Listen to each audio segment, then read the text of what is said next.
Good afternoon, everyone, and welcome to StartupGrind Philadelphia.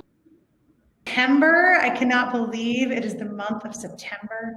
I'm Charlotte Lee, and I'm joining you today as Chapter Director for StartupGrind Philadelphia. My day job is Chief of Staff for 1776, the nation's largest network of incubators, currently here on the Northeast Corridor from DC to Philadelphia.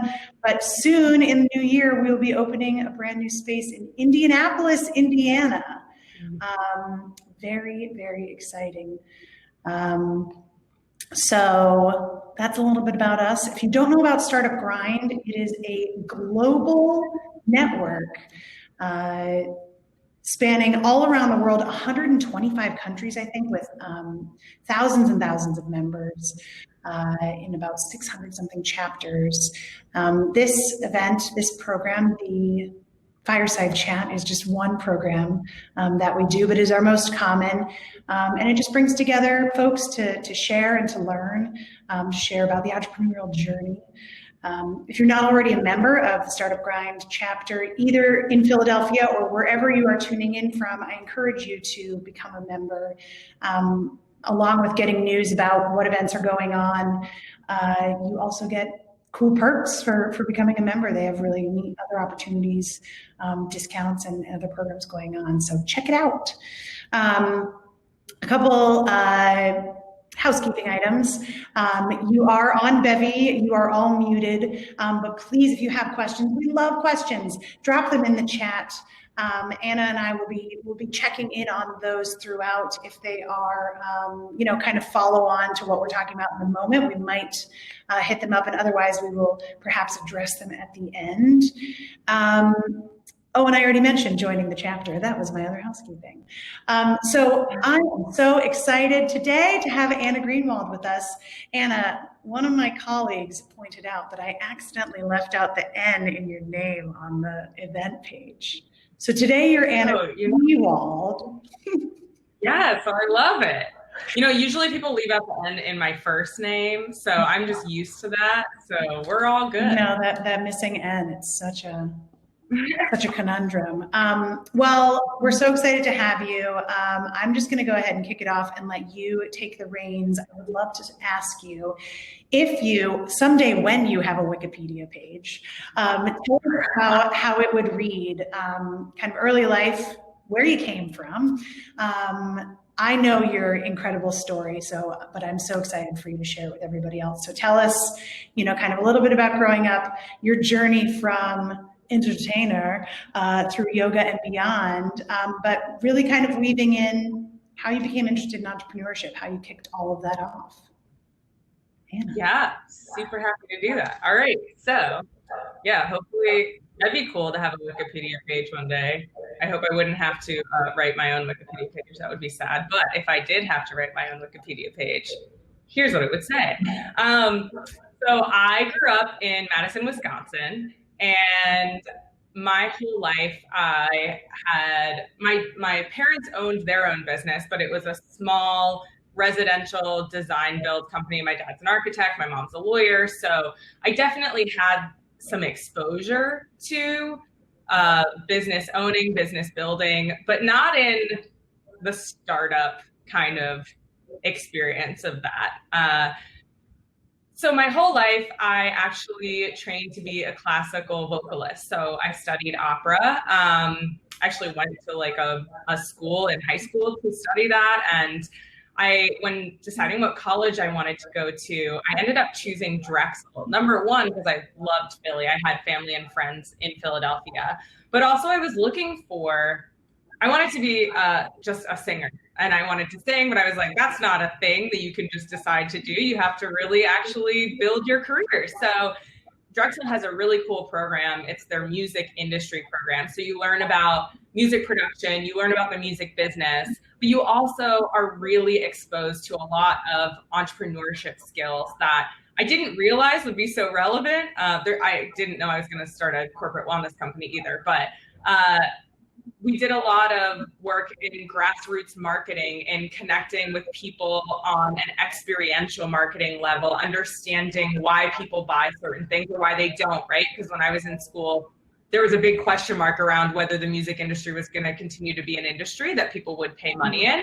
And so there was a lot of conversation around creative marketing, creating value propositions around music, which is something that people feel really strongly about and have a lot of ties to, but maybe weren't necessarily used to paying for. So partway through school, I got a vocal cord injury and I couldn't talk. I woke up one morning and I was like, this feels funny. And it hurt to do anything more than a gentle kind of whisper. So that was obviously really devastating because that's like everything you're working towards. I had just released my first little 5-song EP. And I just kind of was beside myself. I didn't really know what I was going to do. In hindsight, it's kind of silly because that was probably my first pivot, right? Because I had actually an amazing doctor it was in Philly, who was my ear, nose, and throat doctor, who was treating me for this vocal cord injury. And she was like, all right, we're going to get you into vocal therapy. You can get you on some meds, but also I want you to try yoga because your vocal cords are a muscle and it'll help you relax, but also this is going to be really stressful. So you should just try it. And I was like, no, I'm definitely not going to do that. That sounds miserable. I imagined that a yoga studio was, first of all, a bunch of people exercising, which I did not resonate with at all. And then I also thought everybody was going to like come up to me afterwards and talk to me about essential oils and like try to balance my chakras, which I also wasn't really about. But I was like, all right, if it's going to help me sing again, I guess I'll give it a try. I went to this yoga studio in West Philly, and well, the first class I took, a girl behind me did a headstand, and I just started cracking up because I was like, I'm never going to be able to do that. That's insane. And I had all these thoughts like, I'm too old for that. I would have had to have been a gymnast when I was younger to be able to do that. That's so wild. And I was 19 when I had that thought. And so that really ended up, I became just completely obsessed with this practice of yoga because the teacher that I had was really grounded in mindfulness and the research and the science behind how these intentional actions you take with your body and your breath and shifting your thoughts, focusing your thoughts on something as simple as your big toe actually create fundamental changes in your brain. And I just had this incredible experience with it from a health perspective, from an anxiety perspective, from just a feeling of empowerment and kind of self-efficacy. And I got really into the research and I was like, this is amazing. Everyone should have access to these skills that help you live a happier, healthier life and kind of dig you out of this rut of thinking, well, this is who I am and this is how I've always been. And kind of expose you to this concept that if you make small changes, whether it's on a mat or in conversation or just how you think to yourself, you can fundamentally change pretty much your entire life.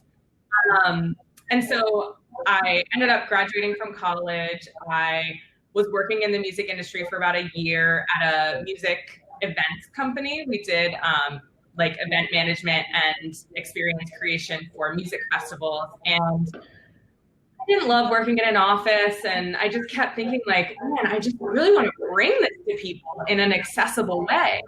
And so I ended up, long story short, quit my job, started On the Goga, which was originally just supposed to bring the practice of yoga and mindfulness to people in a relatable way, right? In a way that's not shrouded by like, you need to own a bunch of Lululemon, or you need to like be really in shape, or you need to love talking about chakras.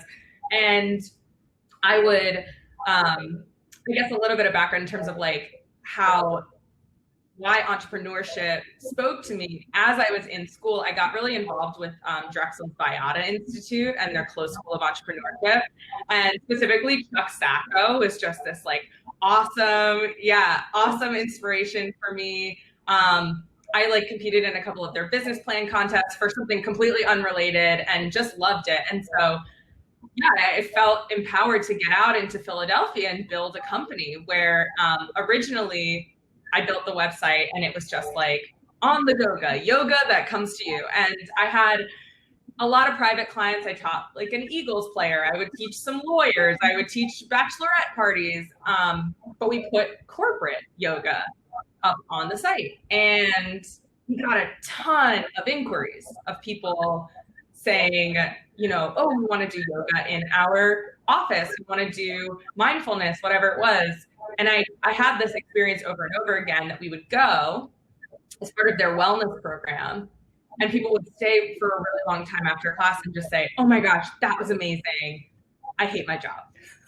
And I found it really shocking to me that a company that has wellness programs that have so many unhappy people. And what I realized is that just like an individual, you can't just practice yoga and your whole life gets better. It's really about, what do you do every day? How do you think to yourself? How do you move your body in small ways that create these fundamental changes? And what the research shows is that that is the same experience of an organization. In order to create these thriving organizations, these organizations where you are actually getting the benefit of healthy, happy people, you have to have an organization that cares for and invests in the health and happiness of the team. And that looks like leadership training, and that looks like fair and equitable policies, and that looks like giving people the tools they need to learn about their mental health, their financial health, all of that. And so that is kind of, you know, through the years of figuring out what was needed and what worked. You know, today On the Goga has served over 100 organizations worldwide at this point. We have, since actually COVID, gained a couple of international clients. And so we work with organizations to build happier, healthier, and more productive cultures by investing in healthy systems, healthy employee experiences, and healthy leadership teams. So that's the long and the short of it. It was a beautiful long and the short. And you and I met doing that early stuff. You came when I was working for a startup, you came and led us in a beautiful little team practice at one of our original, was Benjamin's Desk, now 1776 campuses. So it's been so incredible watching that journey of yours. And I can attest to a class would be over and everyone would just swarm around Anna because she brings that energy that you just are like so drawn to. You're like, why do I love this woman so much? But it really was about you made the practice and you made the idea of mindfulness so relatable, so approachable. I remember you in one of the early classes I took, you talked about holding a beer and that can be mindfulness by just actually thinking about the action you are doing, that is what is mindfulness, is like being aware of where you are presently and how you are existing and what you are doing and how that impacts every part of you physically and mentally. I really think, and I'm curious to know, do you feel like, I mean, the universe just conspired? Like, I don't think you could have necessarily had the rapid growth and the sort of like ease of pivots if you had tried this even like 3 to 5 years earlier. I think there has been a real significant shift in companies embracing the idea of mental health and holistic wellness within their organizations. Have you seen a real expansion of that in the last amount of time you've been working? Yeah, absolutely. I mean, I don't think it's a mistake that the organization started as a B2C company, right? Delivering right to individual consumers. Like the whole concept, it wasn't even B2C. I said it was B2C because I had a Google Voice number and I would sit at the computer at the Green Line Cafe in West Philadelphia and people would call the Google Voice number and I'd be like, hi, this is On the Goga, how can I help you? And they'd be like, to book a corporate yoga class. And I'm like, oh, absolutely. One moment. Let me connect you. And then I put the phone on hold for like 15 seconds and I'd be like, hi, this is Anna. And so I used to, it was the royal we, it was the royal B to C. But yeah, we used to look at how do we bring this to individuals? And I think there were a couple of problems there and a couple of opportunities that arose in the market. So the problem with bringing this to consumers from a pretty fundamental philosophical perspective, from making people happier and healthier, is that there's a huge equity gap when we talk about who can pay someone to come to their space and provide them with yoga in a way that's going to allow me to pay myself enough, potentially pay other yoga teachers, right? Because another big thing that I was concerned with was I had a lot of yoga teacher friends who were working full time, teaching 20 classes a week, making about $19,000 a year. And that was a problem for me. So it was an access problem. It was, how am I going to scale this to be able to pay teachers? But I think that, people's focus on their health and wellness has been evolving. And I think as a culture, we're a little bit more focused on that. But there was always kind of this like, okay, well, that's your home life. And you walk through this door or you go up this elevator and now you're at work, and you somehow have this full second brain that you can kind of take out of yourself and use at work that somehow has full emotional intelligence skills, and you don't require any socialization time, and you're not worried about that fact that your 2-year-old's at home sick and you had to scramble to find a babysitter. That was never true, but it was how businesses approached talent management, right? And I think that what I saw throughout, from 2015 to 2018, what we saw was interest, right? There was sparks of conversation. There was, some initial research that was becoming more popularized about the cost of unhealthy employees. And then people would look around at the Googles and the Facebooks, and they'd be like, wow, these places are so cool.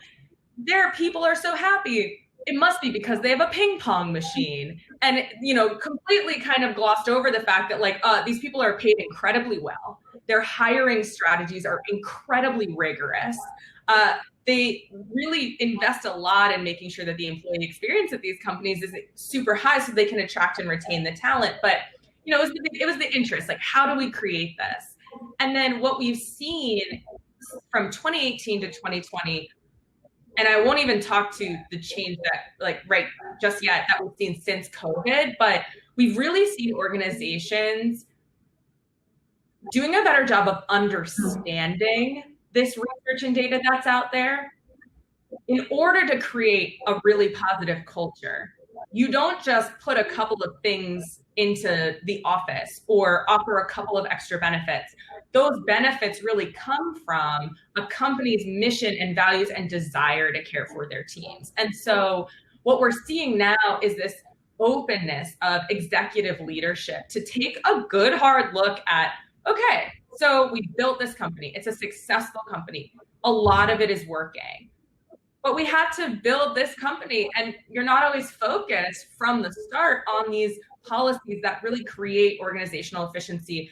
And so what we're seeing now is a deeper understanding that this isn't just about smoking cessation or biometric screenings. It's not just about medical cost savings. A lot of the value that comes from investing in your company comes from understanding that you're not going to see a lot of these metrics, these KPIs on your medical claims data. You're going to see them talking to your employees. You're going to see them in your turnover rates. You're going to see them in how many people are excited to come to your organization, and what pay they'll take to come work at your organization. And so what we see now is that these companies get that, and they're willing to take an approach to, we call it organizational wellness. So it used to be employee wellness. How do we optimize our kale juicing superhuman marathon running employees so that they're never sick a day in their lives and they never have to go to the doctor?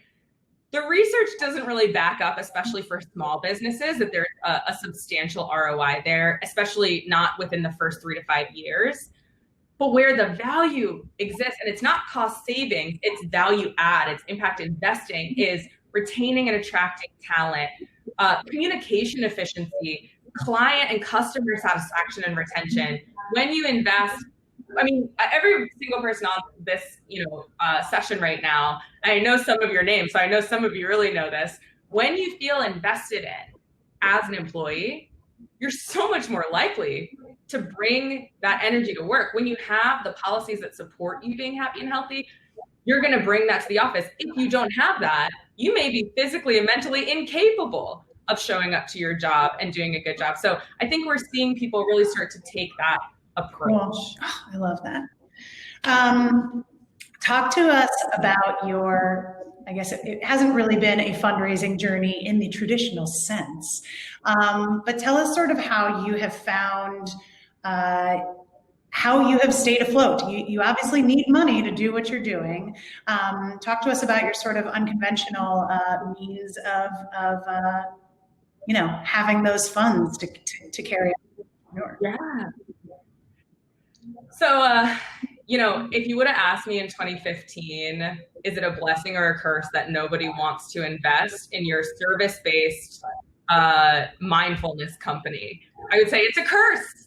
Man, if we just had enough money, we could do this thing and we could do that thing, and I wouldn't have to work 14 hours a day, And in hindsight, of course, hindsight's always 20/20, but it absolutely was a blessing because we're fully bootstrapped. So we've never accepted investment.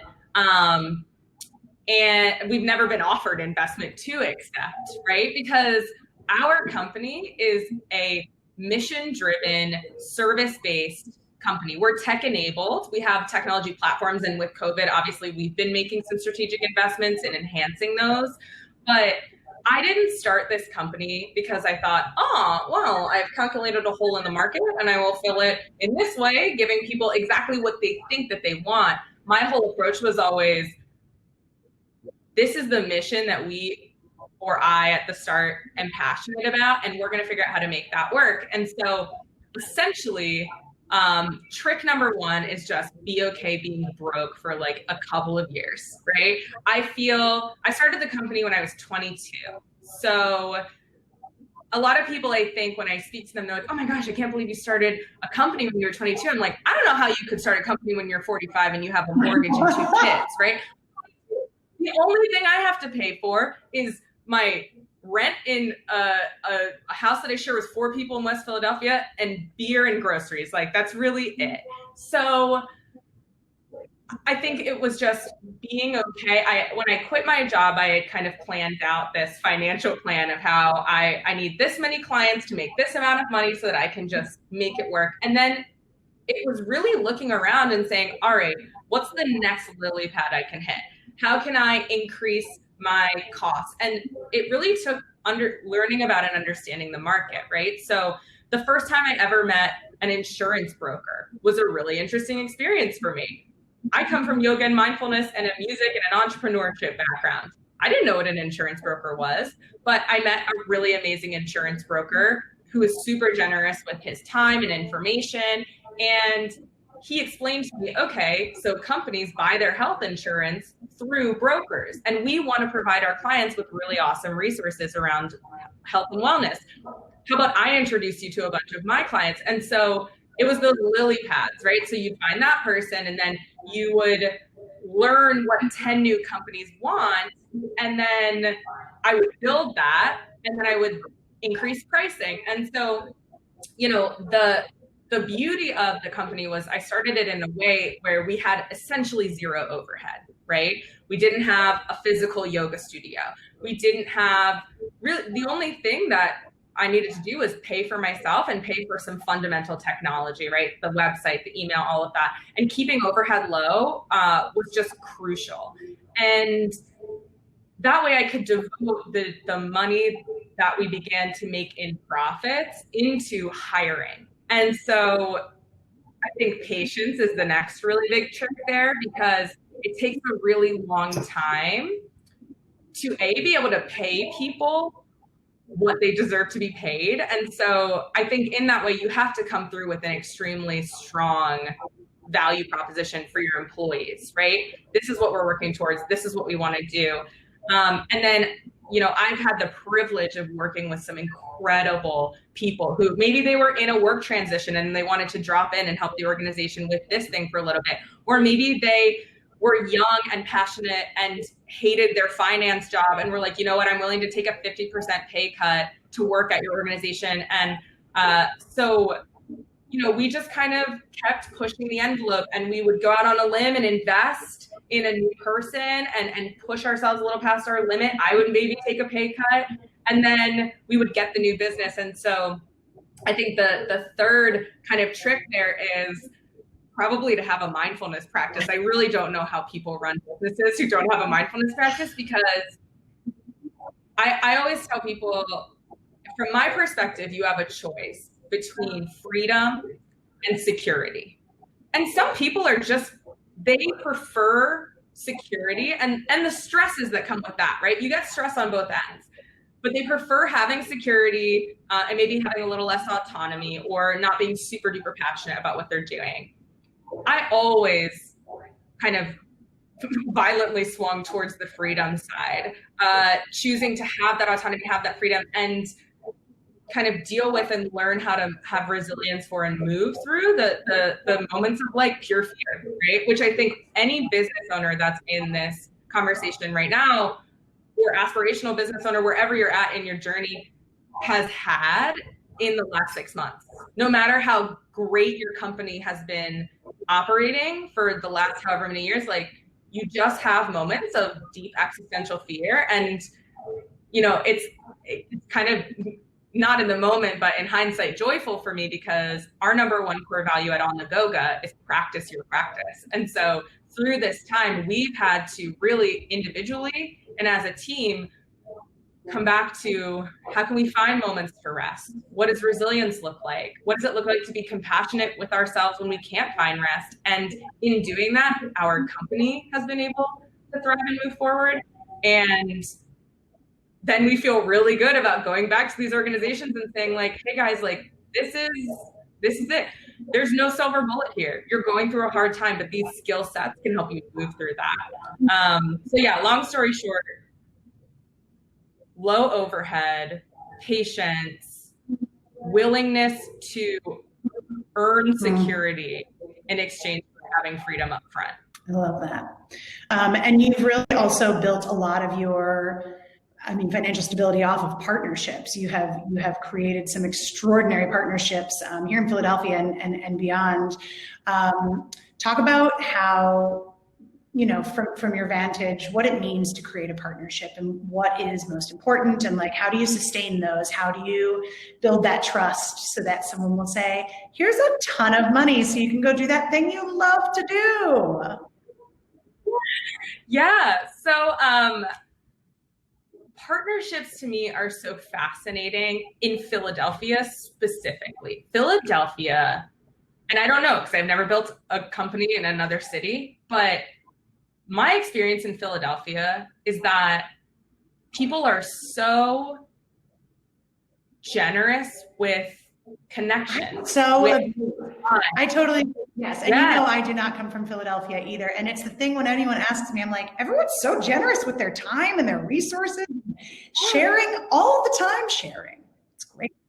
Well, and that's what you and I are. Neither of us are from Philadelphia, but I think we were born for Philadelphia. And you're perfect. Like, our relationship was such an important turning point On the Goga, because we started working. For those of you who don't know, I met Charlotte, and she was like, you should come and do some classes with 1776. And sometimes clients become partners, because for 1776, for example, being part of the community has just exposed us to everyone amazing that has helped On the Goga, pretty much. And I think that, when it comes to finding partnerships, the best thing, my approach, I don't know if it's the best approach, but my approach that has worked for me is just putting yourself out there, going out, talking to people, random people at random events. I remember one of my favorite people, who's also part of the 1776 community, Bruce Marable. He and I met at a StartupGrind where Anthony Mayer was interviewing Nick Baer from Saxby's. So this was, in like 2015, 2016. Yes.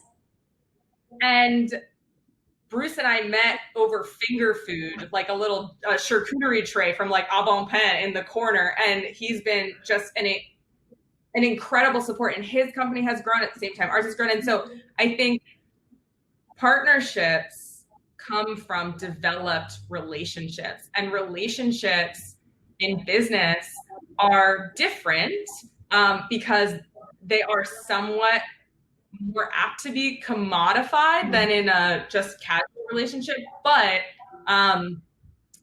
fundamentally they're the same as building friendships. There's people who are on this chat who I have built friendships and relationships with, and I think that for me, partnerships is two things. Partnerships is getting out there and meeting people and understanding that when you meet people who get what you do, they want to help. And so partnerships is about getting yourself out there to meet the people who want to help you, who see what you're doing, and they're like, this is amazing. I want to introduce you to a bunch of people. My interest in that is what you're doing is awesome. Maybe, the best partnerships is when them doing that also makes their business look really good.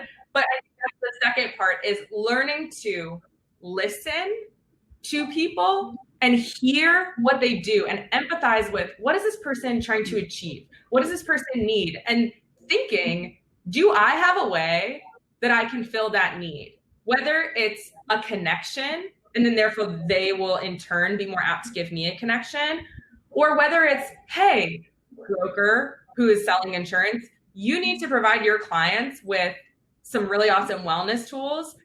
I would love to help them with that. And in return, I'll give them a discount so that you look really good because you're trying to be competitive in the market. And so even if someone is like, Anna, I make solar panels, right? I'm like, tell me about it. What's it like? Who are your target market? What do you need? And I just brainstorm with people, and sometimes I can't help, but I just know what they do then, and I can make a connection. And sometimes we really can help in ways that you would never think of. And I think that it's such a stupid cliche business buzzword, but synergy is really a thing. It's like connecting the dots in a way that bring you joy because you're interacting with people that you really enjoy, but also lift each other up. And I think that that's something that I've also really learned about partnerships is if you're engaged in a partnership where you feel like you're not being lifted up, or you feel too defensive to lift up your partner, it's probably not a partnership that's going to pay off for you long term. And the best partnerships are mutually beneficial. And it's okay to get into a partnership and be like, you know what, this is not mutually beneficial and I wish you the best, but I'm going to focus because it's so much about energy focus, right? Like I only have so many brain cells that work during a day, right? And so you can't really spend time cultivating partnerships that aren't mutually beneficial. Indeed.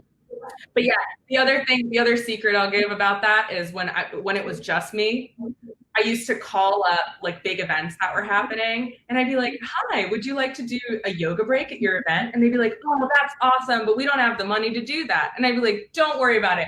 We'll do it for free. Just put us on all of your branding. And then we would just get on a bunch of branding and people would find out about us. And so it's just also being creative and not being afraid. If you see an event where you're like, we should be there, call them, email them, and speak to them as the company that you're going to be in 2 years, because then you will be that company at that event, and people will see that and people will pay you to do that work.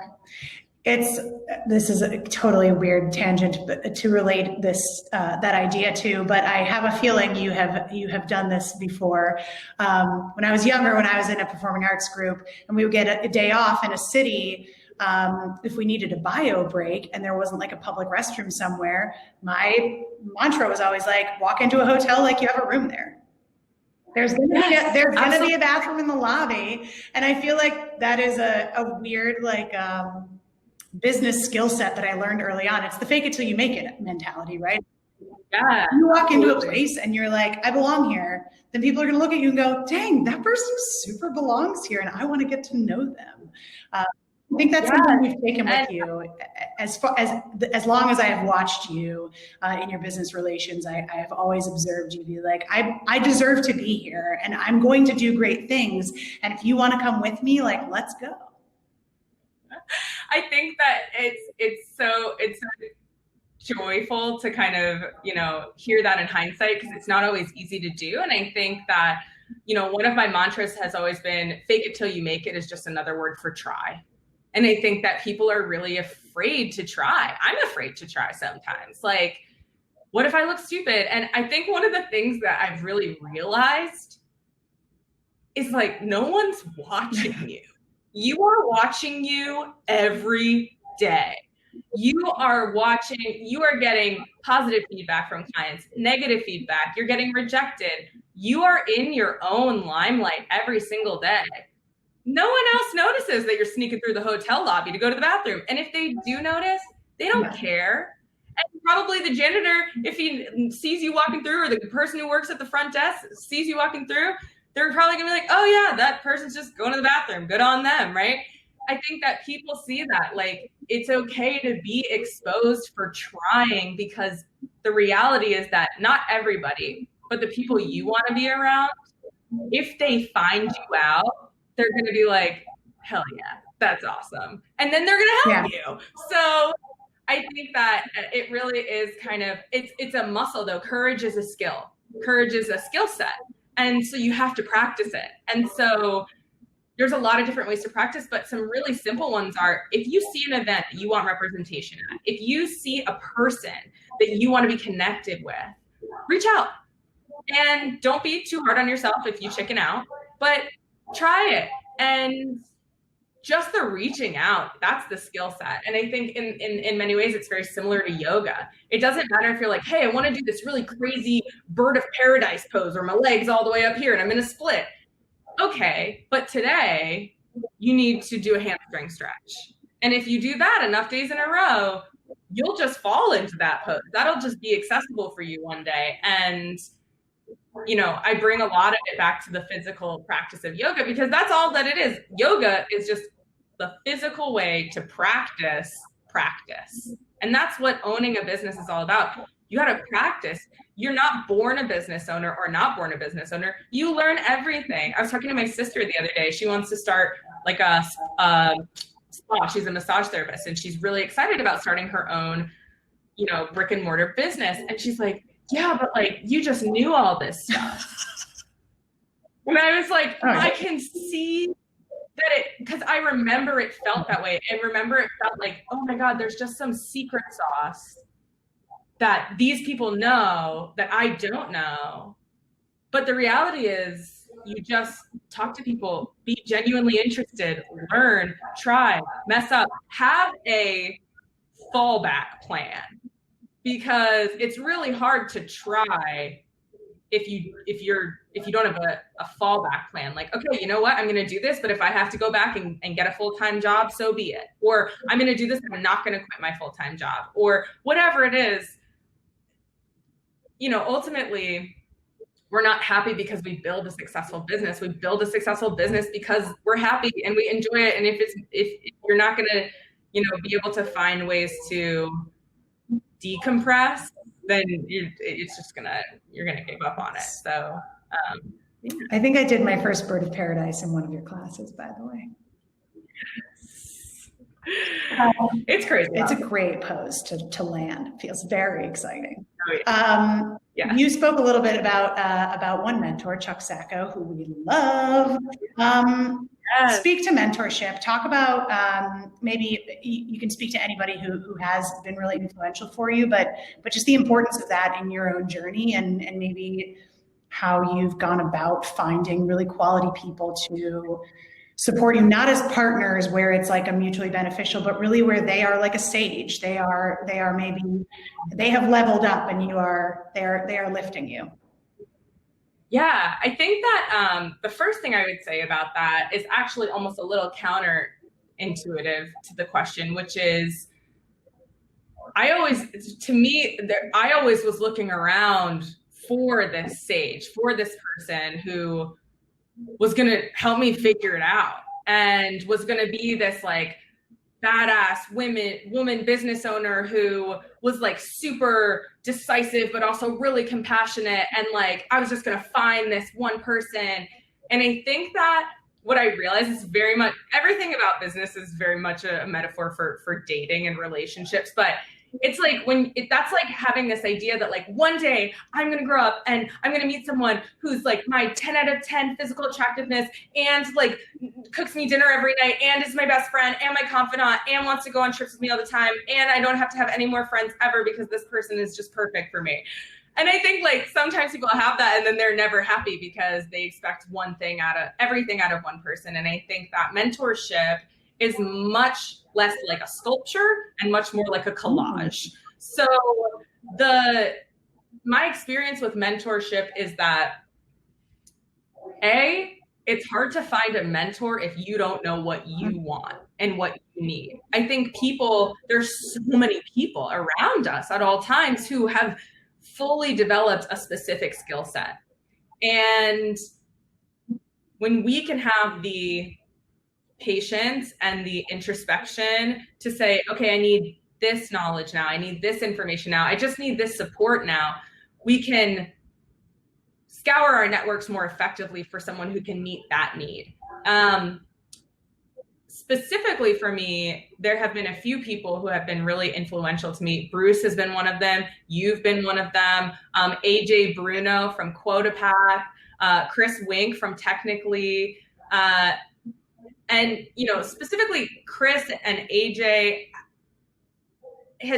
they've been super generous with their time with me because, they are that like, they're 5 years ahead, 10 years ahead of where I'm at in my business. And yet they sit down at the table with me with total humility and we talk and we ask questions. And someone once described humility to me as an accurate assessment of your strengths and weaknesses. And I think that what's so beautiful about mentorship is that when you find someone who's willing to sit down at the table with you and be generous with their wisdom, but also empower you to realize that you have that wisdom too, it kind of breaks this idea of the mold of mentorship because again, it's everybody's learning from each other at any particular moment. And I think you really can take these different things from people and you don't have to be afraid if you haven't found the right person because like secrets out, no one's going to tell you how to be a successful version of you. They're just going to give you ideas and maybe a mentor is a cautionary tale, right? But I think that a lot of the times people panic because I know I've panicked because I didn't have a mentor. And I think that what I've realized is you can't force it because you really have to respect these people on like a super deep level and get a lot out of the relationship. And B, it's just, you don't need it. You need to be having conversations and growing as a person and engaging, but you don't need someone to tell you what to do. You're not going to get out of making mistakes.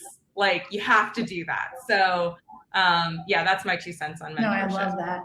And I think similar to partnerships, you can start out with someone thinking like, oh, they're going to be such a good guide for me. And like, you might outgrow that guidance, or you might sit down for your first conversation and be like, this was a huge mistake.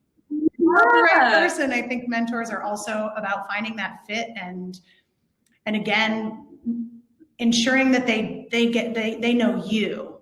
They understand who you are, because if they are trying to put you into an ill-fitting jacket, that's only going to hinder you. That's not going to allow you to put on that sassy jean jacket and hit the road and be. Yeah. And maybe someone does give you like the perfect jean jacket. And then 2 years later, you're like, I'm really more partial to leather now. And so you have to let it go, So I think flexibility is big. Yes. Oh, I love that. A reminder, folks, if you have any questions for Anna, pop them in the chat. Jess, thanks for that reminder. I'm going to talk about a couple of upcoming programs we have going on too. But if anyone has any questions, I know my questions are just incredible. But please, if you have any questions for Anna, I would love to talk about. Oh, well, Chino has a question. Let's get to it first.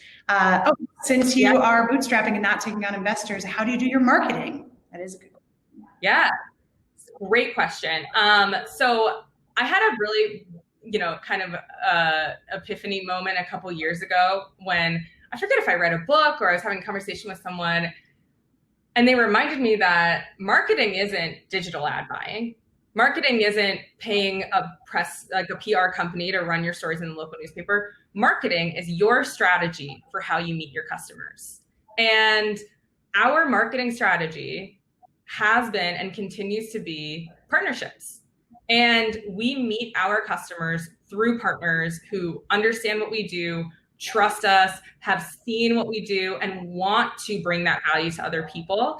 And so I think I used to panic a lot because I was like, oh my gosh, if we don't invest in marketing, we're not going to generate new leads. But because of the nature of our business model, for us, partnership building is huge, because why do you invest in digital marketing? To generate leads. But if you can create a partnership where someone has incentive to take your clients most of the way through your sales and marketing funnel, that's great. And so we actually, as we've been growing through COVID because of an increased demand for mental health resources, organizational change management consulting, we are beginning to approach the conversation of, all right, what does digital marketing investment look like? But to the point earlier, you know, I don't think we've ever paid money to go to an event, a booth at an event. We always found out, like, is there something you need? Do you need us to come in and do chair massages? Do you need us to, you know, how can we bring value so that you don't need our money because you're getting something more out of it? Yeah. And a follow-up. He asks, can your yoga techniques, or not yours specifically, but can yoga and mindfulness help someone who suffers from sleep apnea? So that's a great question. Yoga is kind of like saying sports. There's a lot of different types, a lot of different modalities there. But yeah, depending on your specific experience and the cause of your of sleep apnea and all that, there is a lot that yoga can do to help with breath support, to help with sleep quality overall, to help with body awareness. So yoga is definitely not a cure for different things, but there's a lot of research out there to suggest that it helps to alleviate a lot of symptoms, and it can also increase overall health, which definitely plays a huge part in sleep quality and sleep apnea. Great question. I want to segue to the COVID time. So, you know, you first started, and how we first met, you were coming in, just you, a couple yoga mats, some twinkle lights, and a great playlist, and running these amazing, beautiful classes. You sort of expanded on that, where you were maybe coming into communities and providing office, chair, or group classes, and then it just expanded into this beautiful thing where, for those of you who don't know, Anna's organization was offering really custom, really beautiful a la carte programs built for longevity with these organizations, but often would kick off with these like wellness weekends, or, you know, where I remember you talking about some of these amazing, you know, 2-day retreat sort of things that you were creating as sort of a kickoff that then would spiral into this ongoing, you know, checking in with these people and having, you know, understanding the metrics that it was creating, whether they were quantifiable or qualifiable. You know, it could just be good testimonials from employees. But how have you shifted that now that this is the only way we are able to interact? I would have been so delighted being, you know, sitting across the couch from you in one of our campuses chatting about this. But now that we're all virtual, and now that companies are having to really assess where they're putting their resources and how they're supporting their employees, what's changed for you? What are you offering now? What are you seeing for the future? Yeah. So COVID was a scary moment for us, because I've always been, when you look into the wellness market as a whole, you see kind of two different main buckets. You see old school wellness, smoking cessation, biometric testing, nutrition consults, kind of very claims-based services. And then you see wellness tech. You've got the Gawkers, you've got, you know, the Leons that connect you, even ClassPass, Fitbit, which heavily tech-based, really looking to provide accessible resources for people to use on their own time as employees. I was never a big fan of either in terms of the mission of our company. Our company is really designed to create sustainable cultures that create long-term health and happiness of employees, but also long-term profitability and success for the organization. And a big part of that for me was being in person, because let's face it, before COVID, the chance of everybody jumping on and doing a webinar, pretty low, just pretty low. Like, not like I wouldn't have done it. A lot of people, that was not why they were at work. They're gonna go out and have lunch with their coworker. They're not gonna jump on a Zoom call. But since COVID, our job has always been, how do we help organizations to thrive? How do we build cultures that work? And the call right now from organizations is, how do we get this remote work thing right? How do we build connection virtually? How do we give people support that they can use at any time that's relevant to all of the really extensive changes that are gravely impacting our mental health right now? And so, we kind of, as a startup, I think we had an advantage here, because we've been used to asking and answering the question, okay, what now, right? And, everything's always a little bit of an emergency at this stage. So when COVID hit, we were like, cool, what now? And we kind of just took that head on. We've been seeing massive increases in companies viewing this as an investment that they need to make, which has always been true, but we're seeing it in the numbers now. And we're also seeing that these companies are taking this on as a policy and organizational change. It's not just, let's offer a yoga class. It's like, okay, let's definitely offer that. And can you also help us figure out what mental health resources our teams need? Can you also help us set healthy boundaries for our teams that help them know when they can take time and breaks? Can you help us understand what benefits we should be looking at moving into the future?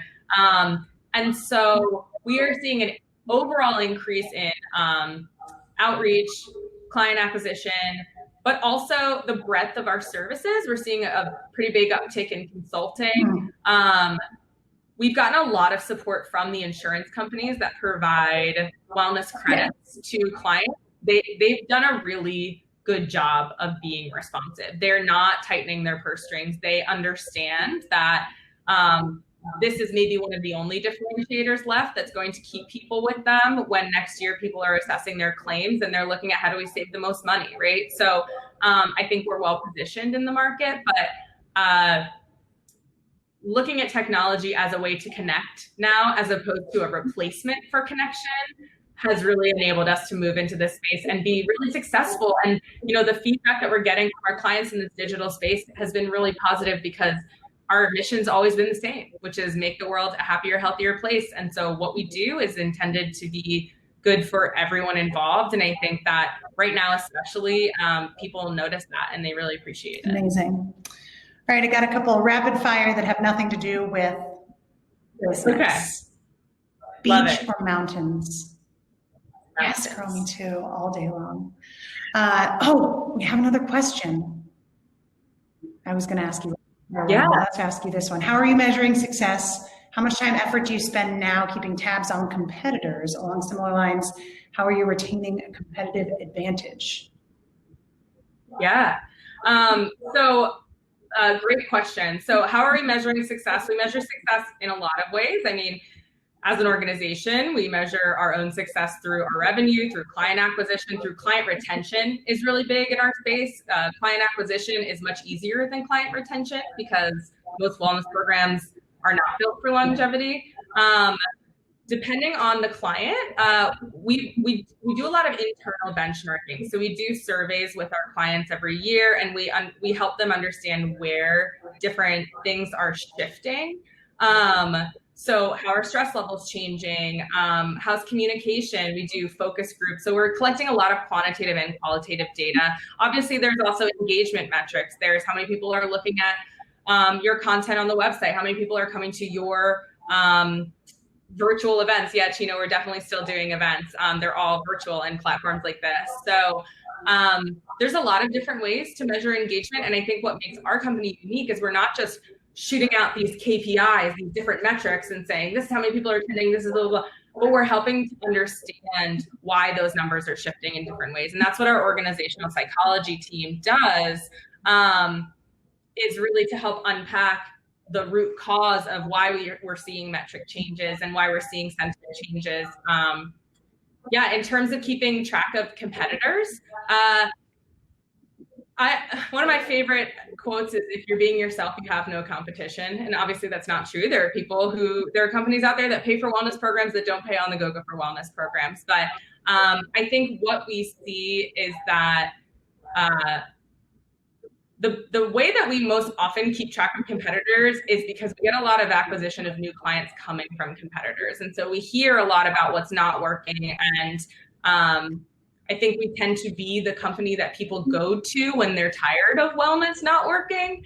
And so, we don't have anyone on the team that specifically does that, but, we provided service to some of our competitors. So, another thing I love about competition is the word competition comes from the Latin root, which means to strive together. And I think that the wellness market is growing. And so the best thing we can do is keep providing really amazing service and keep adapting. Obviously, our IP is really important, the quality of our programming. We have over 100 different unique workshops and trainings that are all totally original and fully customizable. So they're different for clients every time that we do them. We are growing our partnership network. So, growing the amount of different brokers that we're working with, the amount of insurance companies that will provide our services. So a lot of different metrics to kind of use to measure success, both with clients and personally as a business. Amazing. Okay, 2 little questions and then we're done. What's your favorite ice cream flavor? Peanut butter, chocolate ice cream with peanut butter swirls. Oh, wow. Really indulging. And is there a fictional character whom with you very much identify or like strive to be like? Oh, that's such a good question. I feel like it's just all like it's definitely the collage metaphor happening again.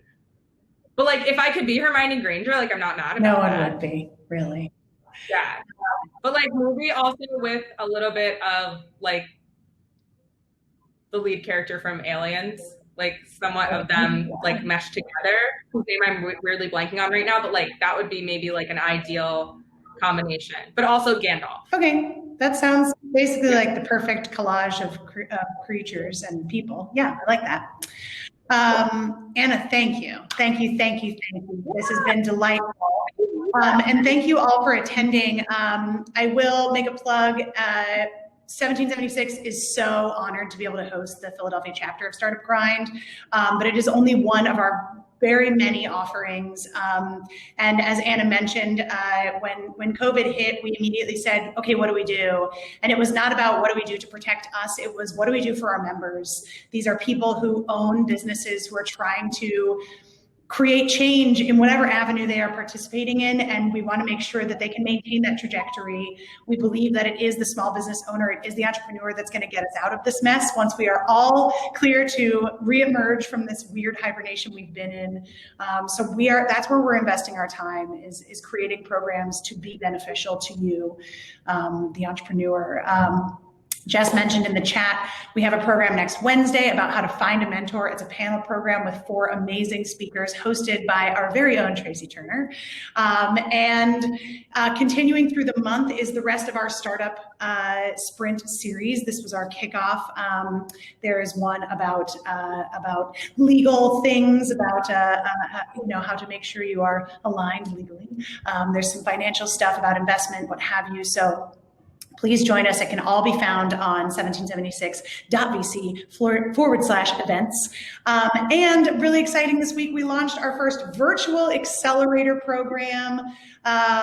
If anyone is interested, that is at /accelerator. All the details are there. Applications are due September 18th. It will run for 10 weeks. It's going to be robust and exciting and engaging, and will culminate with a virtual pitch day. It will be spanning all of our regions, DC into PA and New Jersey, and all the way out to Indiana. We're so excited. So apply if you want to, or send it to anybody you know.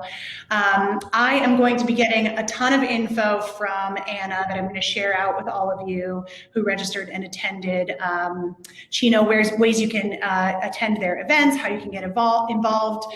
Signing up for her newsletter is a really great way to start. It's chock full of awesome information every month that it comes out. So thanks again to everyone for attending, and a special thank you to Anna for being our special guest today. My friend, I look forward to seeing you in person and getting an amazing Anna hug someday, whenever it's able to happen. But until then, be well, and good luck with all that you are working on, and we'll see you soon. Yeah, thanks guys so much. Feel free to reach out if you have any questions. I'd be happy to answer them. Thanks, everybody. Bye.